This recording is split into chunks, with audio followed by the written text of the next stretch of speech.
సోమిరెడ్డి చంద్రమోహన్ రెడ్డి గారు. నమస్కారం అధ్యక్ష, ధన్యవాదాలు. అధ్యక్ష, నిన్న గవర్నర్ గారు ఆయన స్పీచ్ ఈ రాష్ట్ర పరిపాలన, కూటమి ప్రభుత్వ పరిపాలన, చంద్రబాబు నాయుడు గారు ముఖ్యమంత్రిగా అద్దం పట్టింది అధ్యక్ష.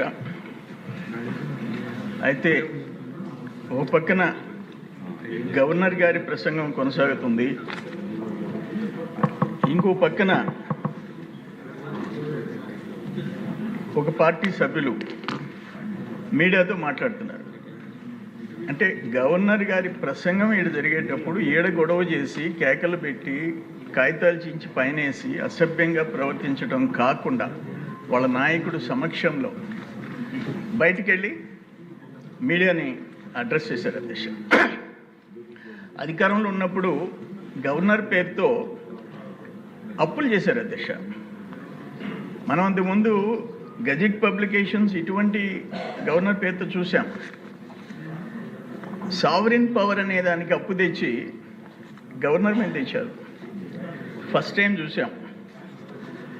అటువంటిది అదే గవర్నర్ని గౌరవించడం కూడా తెలియని పరిస్థితి మనం చూసాం.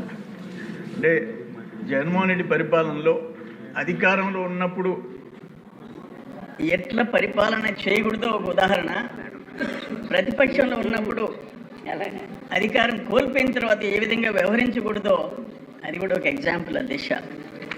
వ్యవస్థలని సర్వనాశనం చేసిన విషయం అందరికీ తెలుసు. ఇప్పుడు కూటమి వచ్చిన తర్వాత పెట్టుబడులు వస్తున్నాయి. ఆ పెట్టుబడులు రావటం ఇష్టంలే, రాజధానికి పెట్టుబడులు పెట్టి కాంట్రాక్టర్ని బెదిరిస్తున్నారు.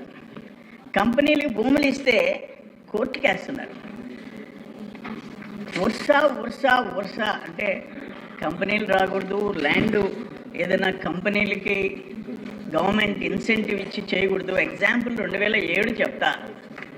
2007లో ఒక 100 కంపెనీలకి ఏ విధంగా ఇన్సెంటివ్స్ ఇచ్చారనే దానికి విప్రో హైదరాబాద్లో 101 ఎకరా అధ్యక్ష. ఆనాటి ధర 428 కోట్లు,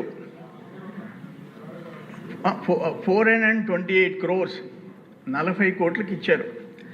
అగాఖాన్ ఫౌండేషన్ 100 ఎకరాలు 450 కోట్ల విలువ ఉచితంగా ఇచ్చేశారు.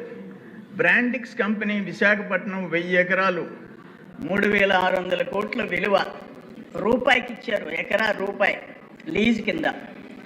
ఇన్ఫోసిస్ గట్కేస్కర్లో హైదరాబాదులో 447 ఎకరాలు 1225 కోట్లు 54 కోట్లకి ఇచ్చేసేసారు. అటువంటివన్నీ మనం చూసాం.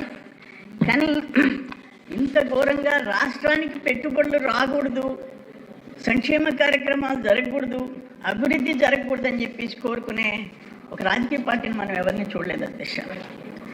జగన్మోహన్ రెడ్డికి ఆయన విధ్వంసం అంటే ఆయనకి ఇష్టం, శవ రాజకీయాలంటే ఇష్టం. ఆయన పార్టీ ఒక ఎమ్మెల్సీ డిక్కులో శవం వేసుకుని వస్తే ఆయన భుజం తడతాడు. ఆయన ర్యాలీలో పోతే ఒకరో ఇద్దరో చనిపోతే పాపం కనీసం పరామర్శకు పోడు.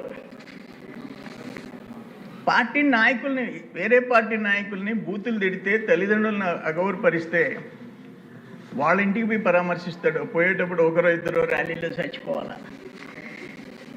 దీన్ని ఏమంటానంటే నేను మర్చెంట్ ఆఫ్ డెత్. శవ రాజకీయాలు చేసే రాజకీయ పార్టీ ఈ రాష్ట్రంలో జగన్మోహన్ రెడ్డి పార్టీ. అందుకని నేను మర్చెంట్ ఆఫ్ డెత్ అంటాను. తల్లిదండ్రుల్ని దూషించిన వాళ్ళని కనీసం మందలిచ్చకుండా వాళ్ళని భుజాలు తట్టే మనుషుల్ని మనం చూడలేదు. నేను అందుకనే మీ ద్వారా ప్రభుత్వానికి నేను ఒకటి చెప్తున్నాను అధ్యక్ష, ఒక రిక్వెస్ట్ అధ్యక్ష.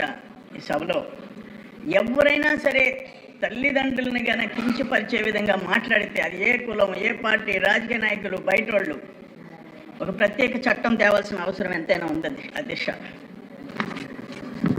నాన్ బెయిలబుల్ సెక్షన్స్ అప్లై అయ్యేటట్టుగా దేవుళ్ళు లాంటి తల్లిదండ్రుల్ని ఇష్టం వచ్చినట్టు మాట్లాడే, బయట మాట్లాడే వాళ్ళు ఎక్కడన్నా చూసాము, రోడ్డు మీద అడ్డాలు తిరిగే వాళ్ళని. కానీ ఎమ్మెల్యేలుగా చేసి మంత్రులుగా చేసిన వాళ్ళు దుర్మార్గంగా మాట్లాడుతుంటే ఒక ఆయన నెల్లూరు, ఒక ఆయన నిన్న ఇక్కడ చూసాం జైల్లో ఉన్నాడు. అందుకని ఒక చట్టం తేవాలా, నాన్ బిలబుల్ సెక్షన్స్ రావాలా.